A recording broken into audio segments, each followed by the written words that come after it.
تفسیر القرآن آج کا سبق سورہ یوسف آیت نمبر 87 سے 91 تک۔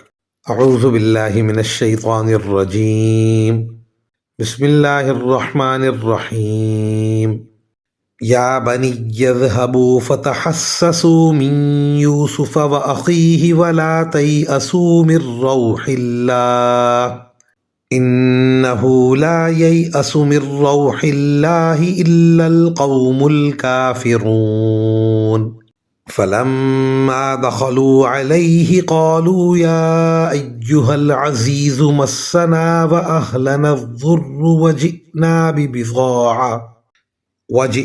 ببضاعة مزجاة فأوف لنا الكيل وتصدق علينا إن الله يجزي المتصدقين۔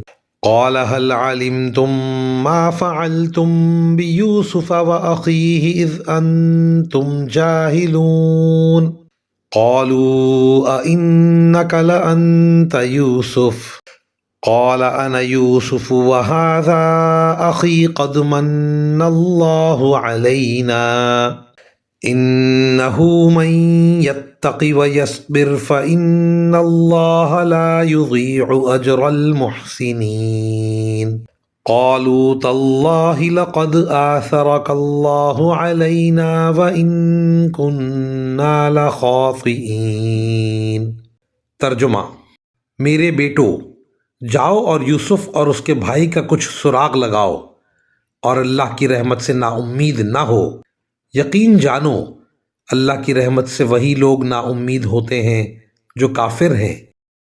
چنانچہ جب وہ یوسف کے پاس پہنچے تو انہوں نے یوسف سے کہا، اے عزیز، ہم پر اور ہمارے گھر والوں پر سخت مصیبت پڑی ہوئی ہے اور ہم ایک معمولی سی پونجی لے کر آئے ہیں۔ آپ ہمیں پورا غلہ دے دیجئے اور اللہ کے لیے ہم پر احسان کیجئے۔ یقیناً اللہ اپنی خاطر احسان کرنے والوں کو بڑا اجر عطا فرماتا ہے۔ یوسف نے کہا، تمہیں کچھ پتہ ہے کہ جب تم جہالت میں مبتلا تھے تو تم نے یوسف اور اس کے بھائی کے ساتھ کیا کیا تھا؟ اس پر وہ بول اٹھے، ارے کیا تم ہی یوسف ہو؟ یوسف نے کہا، میں یوسف ہوں اور یہ میرا بھائی ہے۔ اللہ نے ہم پر بڑا احسان فرمایا ہے۔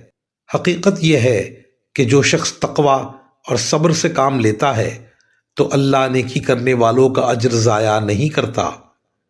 انہوں نے کہا، اللہ کی قسم، اللہ نے تم کو ہم پر ترجیح دی ہے اور ہم یقیناً خطا کار تھے۔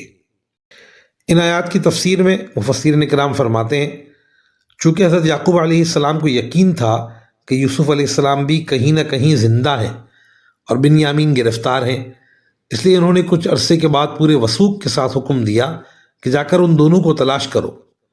اتنے میں جو غلہ اب تک آیا ہوا تھا وہ ختم ہو چکا تھا اور قحط کی حالت جاری تھی، اس لیے ان بھائیوں نے یہ سوچا کہ پھر مصر جائیں، کیونکہ بنیامین تو وہاں یقینی طور پر موجود ہیں۔ پہلے ان کی واپسی کی کوشش کرنی چاہیے، پھر یوسف علیہ السلام کا بھی کچھ سراغ لگانے کی کوشش کریں گے۔ چنانچہ انہوں نے مصر جا کر پہلے تو یوسف علیہ السلام سے غلے کی بات کی تاکہ ان کا دل کچھ نرم پڑے تو بنیامین کی واپسی کی درخواست کریں۔ اگلی آیتوں میں حضرت یوسف علیہ السلام سے ان کی گفتگو بیان فرمائی گئی ہے۔